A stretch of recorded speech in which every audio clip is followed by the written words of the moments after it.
This is the Widow Podcast, and I am Karen Sutton, the Widow Coach. I'll be supporting you through the loss of your life partner so you can find a more positive way through your grief.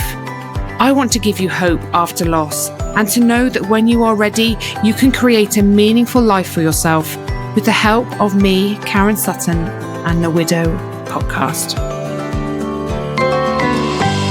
In this episode, I had the honour of speaking to Pete Cohen. Pete has over 30 years experience in coaching with a history in psychology and sports science. He was the resident life coach on GMTV here in the UK for 12 years. He's appeared on numerous TV programs and has helped some amazing people find their way in life and become the best version of themselves that they can be. He supports people through difficult times, helping them create a life that they can love again. Pete's wife, Hannah, died in May this year, and he has come to talk to us about his journey of grief and how he is navigating life after loss. It's a wonderful conversation. There is so much to be drawn from it. Pete shares a lot of wisdom.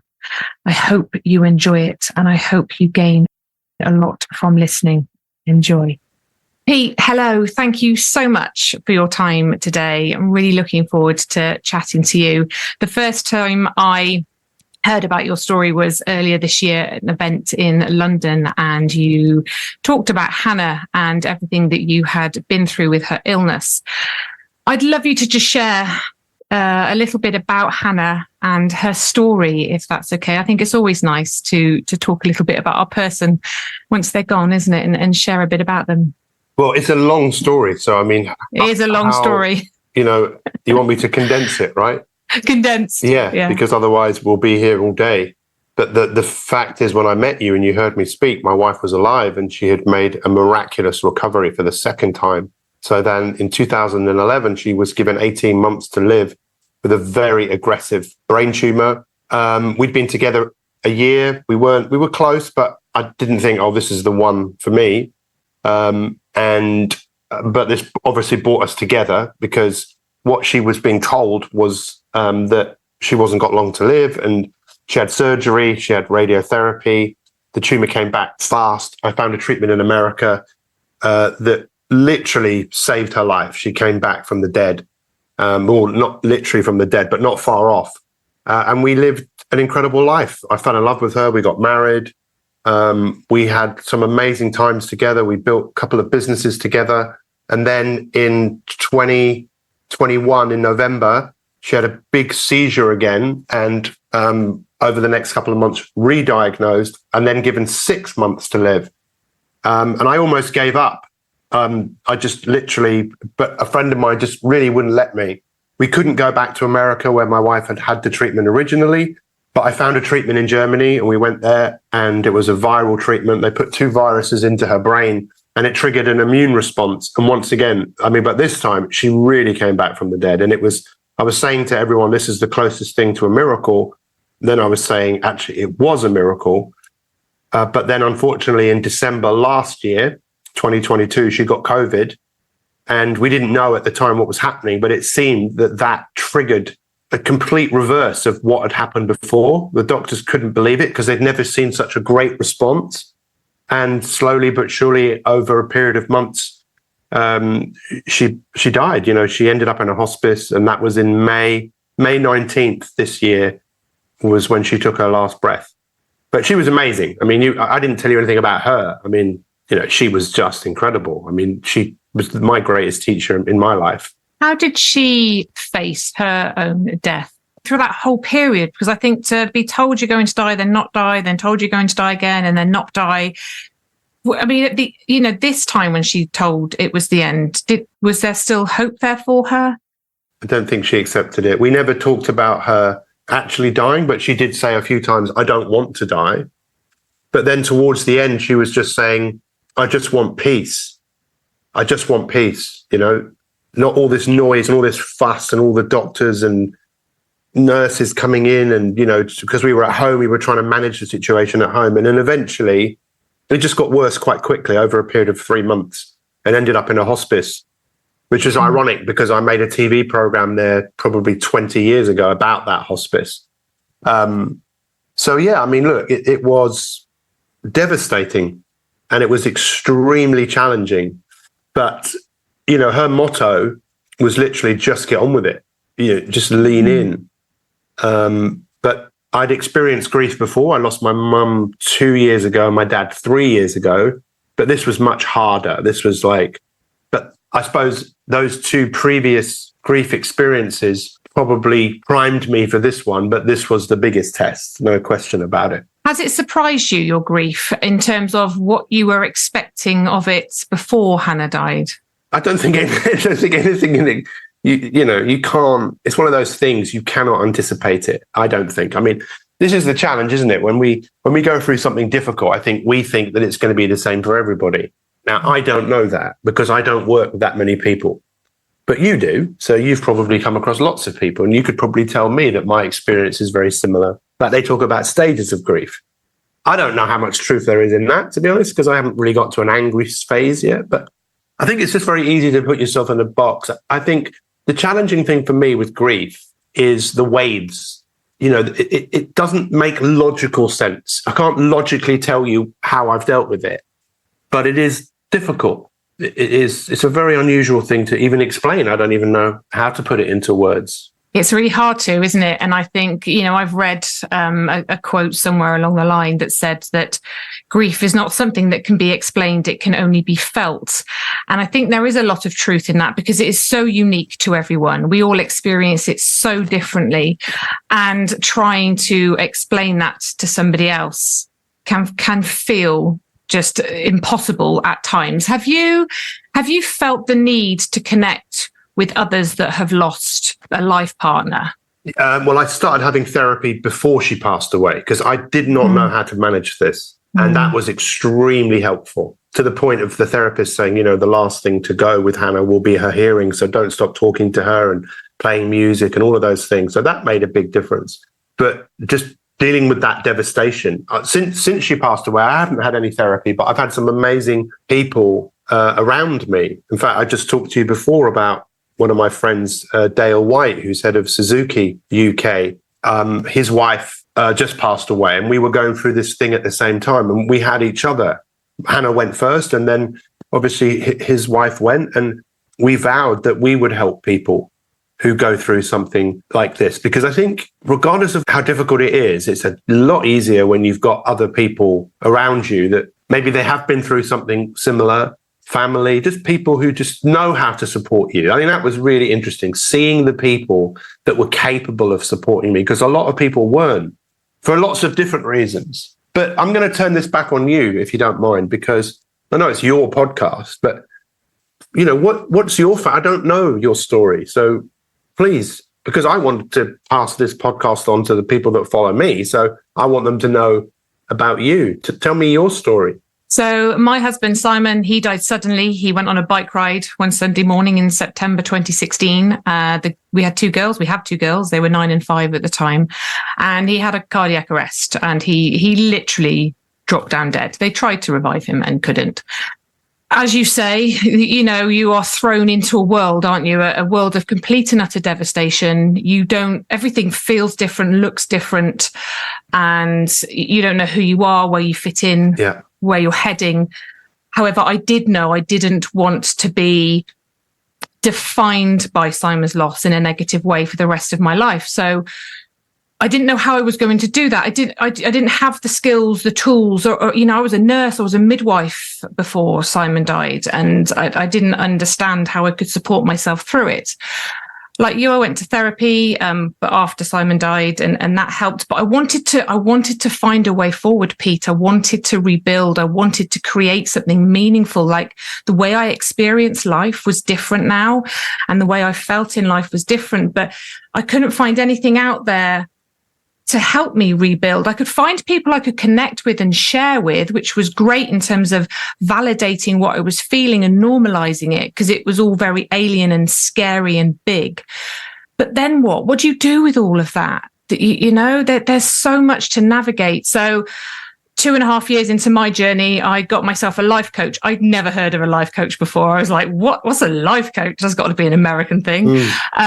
So I got a life coach, and in 6 months, I've completely turned my life around. Wasn't cured, wasn't fixed. It wasn't all magic and sparkly and perfect, but I felt in control. I felt clearer. I had more confidence. I had a greater understanding of me. And I just thought, if I can do this, then so can everyone else, because I'm just a normal person. And that's why I've decided to do what I'm doing, to help people rebuild, to help normalize and validate, because we do live in a grief illiterate society, don't we? People, like you've just touched on there, people don't know how to show up. We're scared of it. We're scared of death. We're scared of grief. We're scared of big emotions. And that can leave us feeling quite isolated, I think, and lonely. And that's not a great place to be when you're grieving your person, when your life has been shattered. And thank you for sharing that. And what about your daughters? How old were your daughters? So they were 9 and 5 at the time. They both grieved in very, very different ways. They are now 16 and 12. And they're amazing. They are amazing. And, we have our challenges. We do. It comes up, the grief, especially for my 16-year-old. She, obviously being 9 when her dad died, she has more memories of it, I think. And she didn't actually grieve when he died. She held a lot of it in. And I think then that it does come up, it comes out somewhere along the line. But yeah, they're doing okay. We are all doing okay, but it's still there. It doesn't ever go away. And I think I don't know, what's your perception of grief? Do you think it's something that we find a way? Well, when you say it never goes away, I think what never goes for me is the memories. Mm-hmm. I still live in the same house. I just turned my phone on here and I see a picture of her. I was going to read you what who's a neuroscientist, said something to me, which I found really, really fascinating, because it was amazing. I mean, afterwards, I felt huge gratitude because of the amount of people that had helped. And it was a little bit down the line where I actually really started to really realize, oh, hang on, I'm never going to see her again in the way that I did. She was my partner. She was my business partner. She was my best friend. And it's just the realization of, whoa. But she said, this is what my friend said, just to be a scientist for a moment, there are real changes in the brain that happen when someone passes away that makes it so difficult to manage the loss. The process of grieving is so necessary and painful. You're re-architecting your brain and your life. No one can take the place of another, but please allow yourself as much love as possible. Love for yourself, love from your friends, family, pets, and strangers. And that just made a lot of sense because, I know that my brain is having to readjust. I've just been making changes in the house, which were important because the house was ours. It wasn't mine. And also yesterday, I let our cat go. It was Hannah's cat. I was never, but I'm not here all the time. So, it was a really hard thing to do, but I almost feel I'm being guided by her as well. I mean, I don't know what everyone's beliefs are about what happens when people pass on, but I don't think she's died in the way that she's dead. I mean, she's just not here in the physical way. Her spirit lives on. For me, I felt like it was very distant to me to start off with, like she wasn't communicating with me, but some of my friends were dreaming about her and Hannah was talking to her in her dreams, and Hannah had a miscarriage. She was 14 years younger than me. She had a miscarriage a few years ago, which was extremely difficult, really difficult for her and for me, but it was really difficult for her. And she got help from someone. And this woman said to her, Hannah, you're a really old soul. This is your last life. And this is your toughest test. And Hannah took solace in that. Now, whether that's true or not, I don't know. I mean, I'm not here to try and prove my case to anyone, but that wasn't her toughest test. I think her toughest test was the last one, of just literally facing death. She must have known, but she was just, how could I not live? I truly believe this. I truly believe that I have the honor of living in people's memories. So my parents were just incredible. They dedicated their life to me and my brother. They taught me so much. And other people who have passed away, who poured into me. And Hannah poured into me So finding a way of taking someone's life and doing something with it. And Hannah would just want me to enjoy myself. She'd want me to have fun and just live life. There's nothing more than she would want. So as much as I might feel grief and feel upset, I just know I can't do it for very long because there's something else that needs to be done. And that's obviously what you've done. You've found something that needs to be done, which is to help people manage their grief.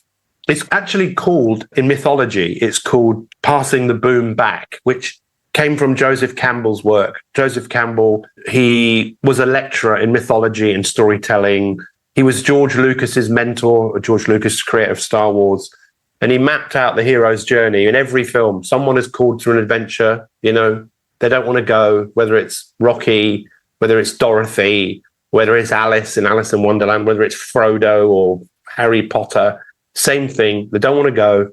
They get a coach or a mentor. Something happens, it's horrible. It doesn't destroy them, but it almost does. They almost give up. Then they decide to get stronger. But the bit that's often missing, and then they take the thing on and beat it and take on the power of the thing they destroyed. But the last part of the story is they then pass on the wisdom of what they've learned to others. And that's the stage that you're obviously been at for a while. It's like, what was the point of that if I can't help others who are going through the same thing? Yeah. And I think if you don't do that, there's a real danger for a lot of people. I'm not saying everyone should help everybody who's gone through something like that, but I don't think if you can't find some meaning in what's happened, however difficult that is. And I have met people in the last 13 years that our situation is nothing compared to them. People that have lost children who are extremely young. Try making sense out of that. In the hospice, I saw 7 other people die. One of them was a mother who had 2 children.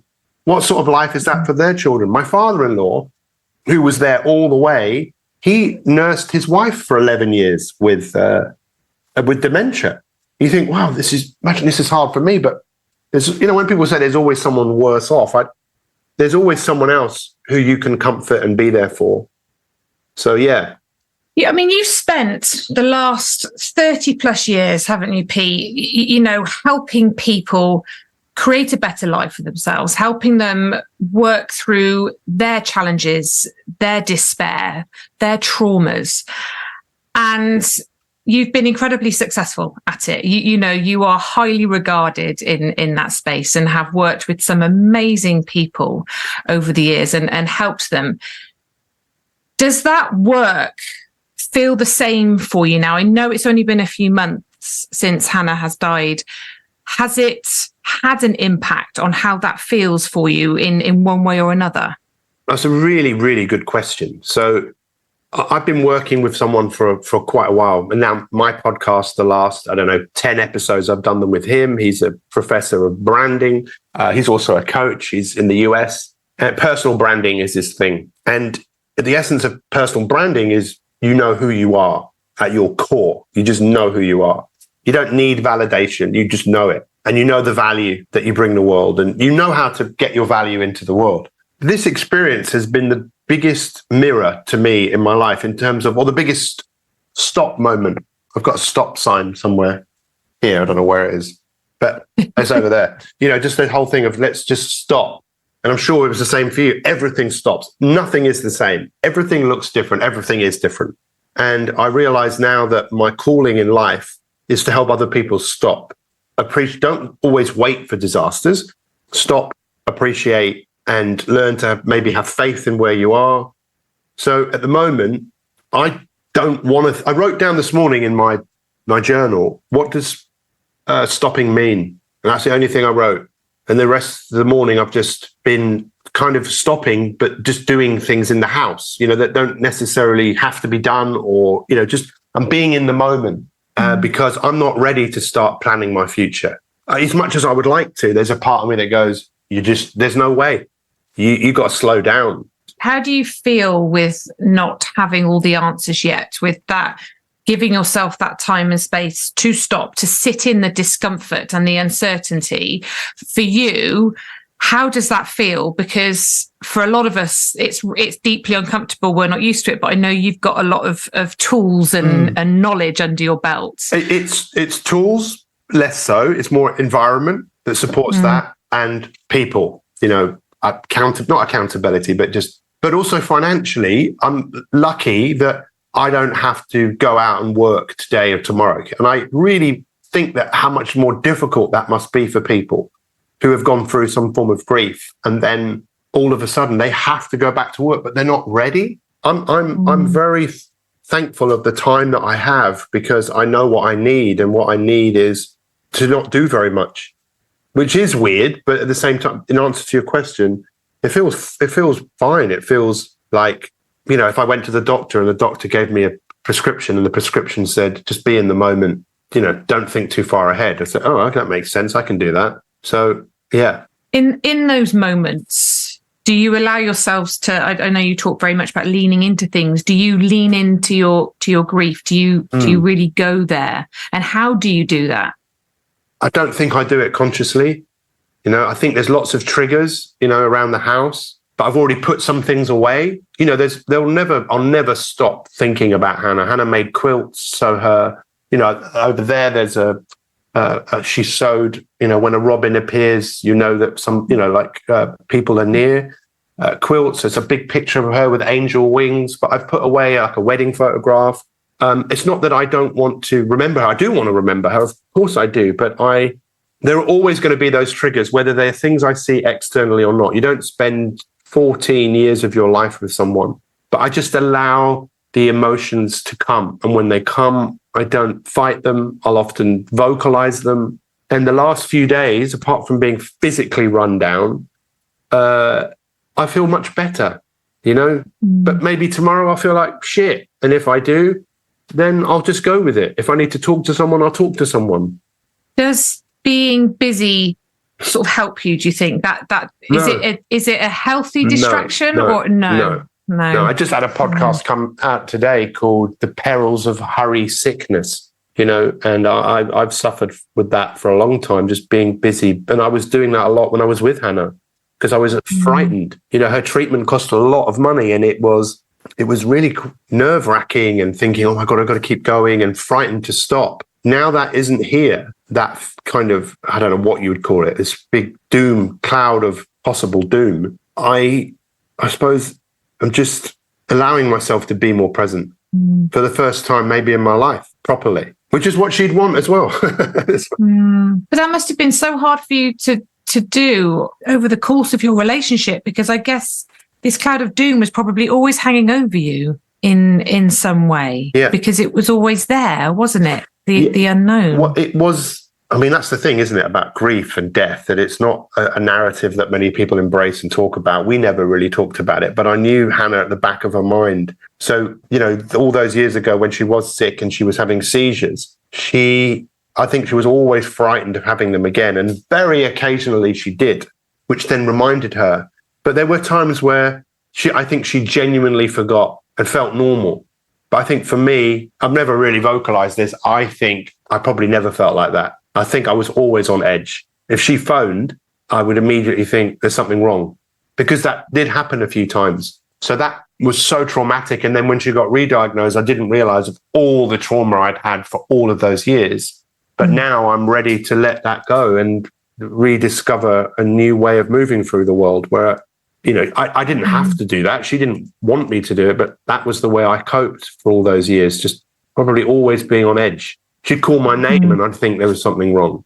So hard to live with that. And like you say, almost becoming your normal, because that's how you learnt to survive.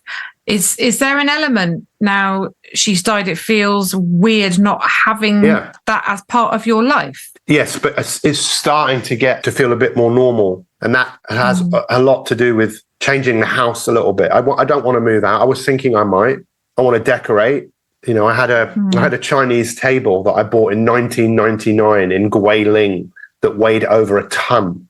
I lived on a boat when I bought it. So it was stored in Sally Gunnell, former Olympic world champion, was in her barn for 20 years. I finally got it moved to where we used to live, which was a real effort. No company would move this table. I had to find a circus company that removed and put up rides on fairs up to move it to our house, to put it in our house, but then to be bought here. But Hannah didn't want it in the house, which is fair enough. And it's been outside. And yesterday it was moved in the house. And that was always a dream of mine because it's the most beautiful thing. So having that, and Hannah would want that. If she was here, she wouldn't want it. But Yeah. And it's just like these little things which are just almost a statement of, I'm ready for something else, whatever that else is. I don't know what that is, but I'm as my friend said, and I'm saying this, I'm open to everything and I'm attached to nothing, you know? Do you think that's a mindset that would benefit all of us in life? I listened to something you said actually about something on one of your podcasts, and you said if you always see loss as loss, you'll stay lost. Yeah. And I thought, God, that's so profound actually, because we really do look at loss in that way, don't we? Like what we can't do, what's not available to us anymore, what we have lost, and we don't understand who we are and where we fit in. But what you've said there, which is what I try and help people to do in life, and that's to sort of change that mindset to what is possible for me now. What can I do? What is available to me to help us find ourselves? Though it's not easy to develop that mindset. You've obviously got it quite naturally, but it's clearly something that helps us, isn't it, in our darkest times? Well, when you said that about loss, the thing about losing things is we invariably find them again. Like, you know, you lose your glasses or your keys in your house, you'll probably find it. If you lose weight, you probably find it again. And if you see it as a loss and you constantly see it as, look what I've lost, then I think it might make it a bit harder, as opposed to maybe looking at this slightly differently, which is what's there to gain from this? And I know that might seem really strange, and it's just a really easy thing for me to say, but I have met a lot of people along the way that have been able to, this is one of the greatest things that's happened to them because they've done something like what you've done. And I think if Hannah was standing here now talking to me, what would she want? Would she want me to be down and sad? And absolutely no way. She would shout and scream at me for doing that. She'd, come on, what was the point of all of what we did if that's what you're going to do? And she inspired so many people. I mean, when she passed away, it was pretty overwhelming because I didn't realize the impact that she had. Because she's quiet. You got to watch the quiet ones, the unassuming ones, because they're the ones that really are doing the greatest work. I'm out there making lots of noise, but she was really so supportive. And it's like, how can I keep her memory alive? Which is something I feel very honored to do forever. What do you think the impact she's had on you? What parts of you do you think are because of her and will continue to shine out through you? You know, we say, don't we, that we feel like part of us has died when we lose a life partner. But I also like to think that part of them lives on in us because we are who we are because of them. So who are you because of Hannah? I'm just a lot more intentional. So, you know, my business is actually called Mi365, which is it refers to my intentions, also my identity. Who am I being? But when you're intentional, you focus on the things that you need to focus on. So she was a quilter. So if you make quilts, you have to focus. You can't be all over the place. And she's watched me try and be things to everyone. And I think that there's many lessons, but that was definitely one of the biggest, is to be a lot more intentional about what I'm doing, why I'm doing it, and to take care of myself, look after me, because that's what she wanted. She saw how I moved through the world, and she never told me what to do. She was just, an incredible woman, you know? Just if you'd met her, you would have loved her. I'm sure she would have loved you because everything about you is real. This is me. I'm just my authentic self. I'm not trying to be anything I'm not. I'm just me. And, you know, a lot of people are struggling with the fact that she's not here anymore because she was a really important part of people's lives. But like you say, the memory doesn't die, and the opportunity to take her into every interaction I have is there. So I will be with someone and they don't have to know anything about Hannah, but I carry her with me. I'll be more intentional when I'm with that person because of her. That's lovely. I think, you know, it's what I love to think about sort of Simon is sort of being the things I loved most about him and carrying them forward, and so like the what? things I didn't like love. Do you know what? He was a man of great integrity, and for the people that he loved that were close to him, and he was very picky. But those people he held close and dear, and he would do absolutely anything for them. And I really admired that in him. He spoke his truth. He didn't fluff things up in any way. He said it exactly how it was. And I love that about people. I don't like the bullshit. Yeah. I can sniff it out a mile off, and I've just got no time for that, really.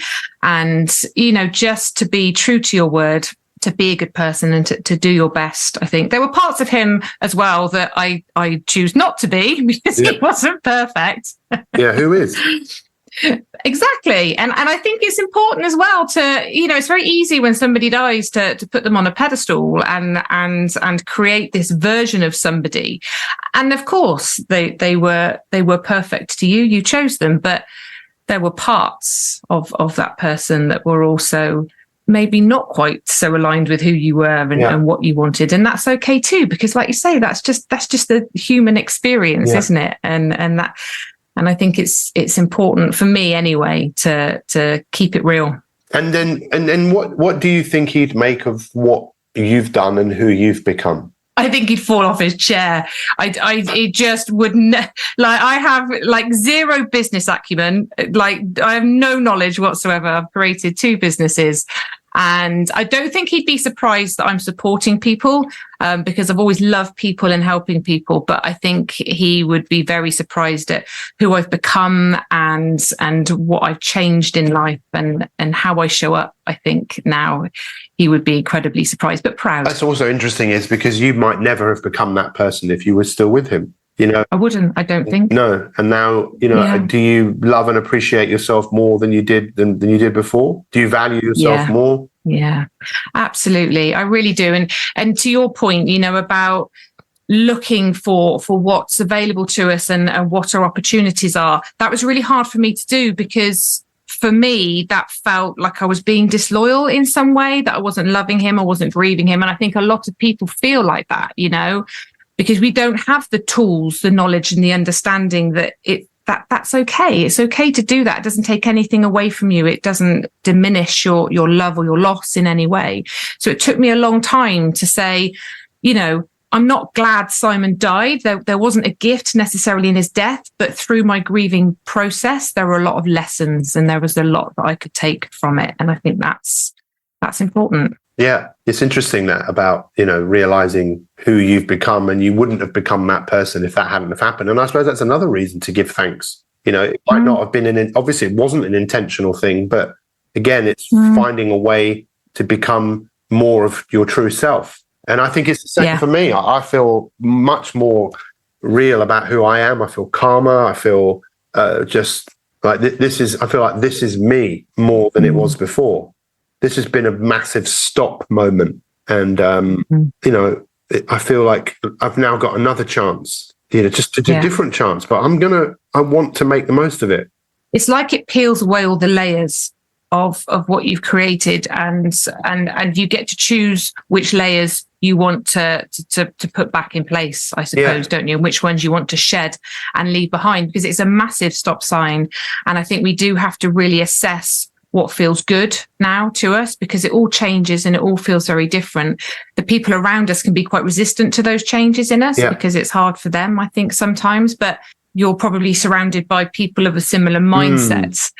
And I think that's important, isn't it? Sort of who we are surrounded by. That's a really interesting point. And I don't have that challenge, like people, I might have it, but don't think I'll relate to it, which is where people define me by who I was with her. And it's like, now you're changing who, that's not you. It's like, no, you can't define me, because I'm ever evolving. But I can imagine for yourself, and maybe with your parents and your Simon's parents and your children, it's like when your friends, that when you start to adopt and adapt and change, that can be. I was actually listening to someone say something about that today, around how people are grieving the death of who you were.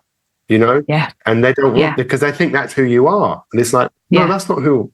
And what I have found is that very few people intentionally choose to become different. I think most of us just react and then become someone else. But then when we're much more intentional about, no, this is who I am, this is who I'm committed to becoming, and I'm just going to evolve. everything is happening for me, which is a very easy thing to say. But if you have a philosophy like that in life, then at some point you'll probably find a deeper meaning in the experience, and your life might even be enriched. Yeah. You know, again, easy thing to say, but I'm not saying any of this is easy to do. It's not. It's really not. And you saying there about people grieving you and who you were before, like I grieved me. I didn't want to change. Like I was really resistant to the changes Simon's death had on me in my life. And I fought them. I fought them like with so much will, because I didn't want to accept that things were changing, that I was changing. I even said, I will not allow this to change me in any way, shape or form. Yeah. Good luck. And that energy, I know. And when I realized actually fighting it was just futile and you've got to lean into it. But I had to grieve who I was, you know, and let that person go and step into the new version of me. But it's hard. It's all really hard. And it's a process that, you know, it goes on for years. I think I do see a difference in the way men and women grieve, which I think is really interesting. Not better or worse or good or nothing. It's just different. But I think we're different anyway, aren't we? We're differently wired. Well, I think there's in that. Well, there's two things. One is that came to mind is about validation. That if you're validated by your partner and your life basically is that, in the essence of who you are is summarized in your relationship with that person. Of course, it can be extremely difficult. I don't know how healthy that is for everybody, but again, I don't know everybody, so I can't comment. You know, it's very easy to make big generalizations. But if we're going to make generalizations, men as a generalization find it hard to express their feelings and their weaknesses. And when it comes to grief, I think, you know, there's a lot more opening up of men talking about mental health, definitely over the last few years. But when it comes to grief, I think that's a narrative which is even tougher, you know, to really show your sadness and your sorrow. And again, when I say men and women, the male and female chromosomes are in males and females. So you can have as a male, you can still have a real feminine type energy, if you like. But I have found a lot of men that just, you know, you can't go there. I'm not talking about that. It was just too painful, you know? Yeah, definitely. Yeah, it's so interesting. And it's a whole other topic, isn't it, all by itself? But it is, and just observing people in their grief and how they navigate it, I find fascinating. Well, as you just said before we started the podcast about you don't find too many men coming forwards, you told me that, and I'm thinking, okay, great, I know someone else you can talk to. And then he'll probably know someone else as we start to change the narrative by letting people hear other people's narratives. So what can I do to help you? Tell me, you know, what it is that you do. How do you work with people? I know this is your podcast, but why not? Why not tell me, how do you work with people? What do you do? So I generally online. I have a 12-month program to help people rebuild and connect, because actually what I love to do is bring people together that are going through something similar. There's something magic happens when you do that, and it does. And you know, not necessarily just people that are going through the loss of a life partner, but people that want to grow around it. They want to find a way forward. It's just incredible. So I work online. I have a membership. I obviously have the podcast. I have a free Facebook support group, and I do retreats and events. And I want to create more in-person support locally. You know, that's my dream. I'm one person, and it's finding people to help me create that. But so that there's places, there's pop-ups, and I know you know that there are grief cafes around the country, but I want to offer more than peer support. I want to give people the tools and the mindset shifts and the perspectives, you know, to challenge their thinking and their belief systems, to help them grow and see things in a different way and allow themselves to see the good, to look for the glimmers, you know, and allow that joy, that peace, that contentment to come into their lives, whilst also finding their way through their grief. And that is ultimately my goal. And I do that, you know, I have clients all over the world. But I think for the local support, let's start in the UK. Yeah, there's something magical about when you feel you're not alone.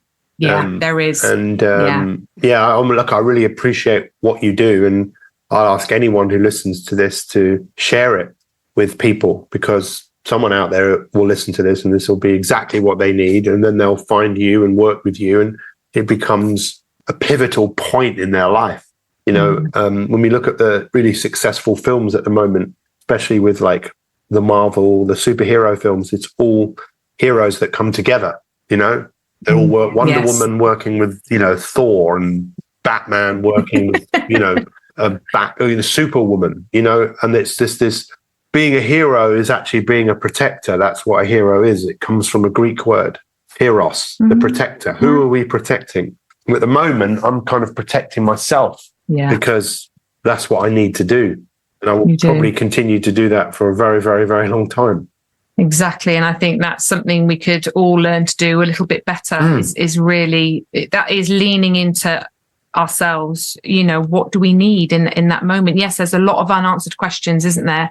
Where are you going? What is it you want? What does life look like without your person? And the answers just aren't there. Yeah. But it's having that inner belief that the answers will come. They are all within you, and they will come, and you will figure it all out. You know this, but a lot of people don't know this, and that discomfort is really unsettling. Just before we go, Pete, I'd just love to ask you, you talk a lot about your future self. I know that's been a lot of your work. If you were to think about your future self, what do you think that version of you would kind of say to you now? And I know you're going to say about looking after yourself, but is there something deeper than that version of you would say to you now? That's a good question. So my future self, if it was looking back to today, would be super proud of how I've navigated or navigating through this season, because it's a tough season. But just like seasons, they always change. I don't want to stay in that season. Like you, speaking to you today just makes me realize, well, who will I become? Some of that will be conscious. I will become a more loving, kind human being. But the other thing is I'm open to everything, And we'll see. I will look back one day and say, I'm really proud of who I became. This is my greatest test.